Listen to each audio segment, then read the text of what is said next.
मणिपुर में जारी हिंसा और तनाव के बीच अब एक और नई चुनौती खड़ी हो गई है। म्यांमार के करीब 900 आतंकवादी मणिपुर में घुस गए हैं, जो सुरक्षा में सेंध लगाने की तैयारी में हैं। इसे लेकर अब खुफिया एजेंसियां भी अलर्ट पर हैं। जी हां, एक साल से जारी मणिपुर में हिंसा और तनाव के बीच अब 900 आतंकियों ने मणिपुर में शरण ले ली है, जो ड्रोन आधारित बम, प्रोजेक्टाइल मिसाइल और जंगल युद्ध के लिए ट्रेन किए जाते हैं। ये आतंकी राज्य में किसी बड़ी घटना को अंजाम देने की साजिशें रच रहे हैं। खुफिया एजेंसियों की रिपोर्ट में ये दावा किया गया है। मणिपुर सरकार के सुरक्षा सलाहकार कुलदीप सिंह ने भी खुफिया विभाग के दावे पर सहमति जताई है। आतंकियों के खतरे को देखते हुए सुरक्षा एजेंसियों को हाई अलर्ट पर रखा गया है। म्यांमार से सटे पहाड़ी इलाकों में सुरक्षा के पुख्ता इंतजाम किए गए हैं। बता दें कि ये कुकी बहुल इलाका है। खुफिया विभाग की रिपोर्ट राज्य के सभी एसपी और पुलिस अधिकारियों को भेज दी गई है।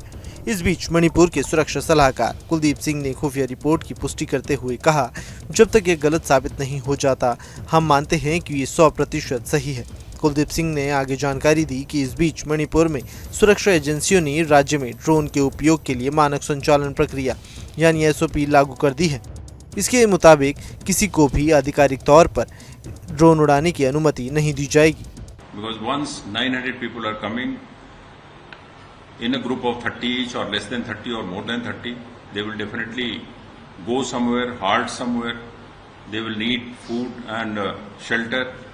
So all these kind of inputs from various agencies, various intelligence agencies will have to be gathered. And wherever we find that this kind of people are roaming around, that area has to be cordoned off, combing operations have to be done, and then immediately we go ahead with that. Now for this, the police department has also alerted their border police. They're all checkposts. The Assam Rifle, who is a border guarding force, they have been alerted sufficiently. The districts of Churachandpur, Technopol, Kamjong, Ukhrul and Firzawal are put on high alert on this.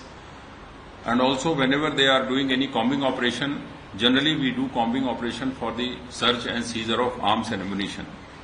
But now we are also have briefed all the forces. We are also looking for the raw materials by which the rockets, missiles, drones, etc. are prepared.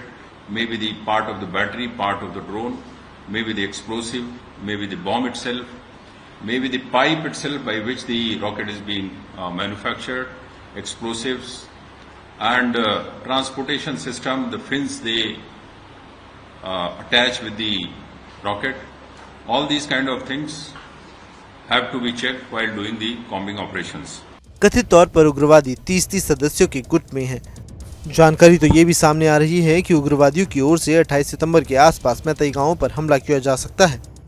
हाल ही में भारतीय सेना की ओर से Manipur police के साथ संयुक्त operation में इम्फाल पूर्वी जिले के पहाड़ी क्षेत्रों में से आईईडी का एक बड़ा जखीरा बरामद किया गया था। ये ऑपरेशन बोनजांग और इंथम गांव के पास हुआ था।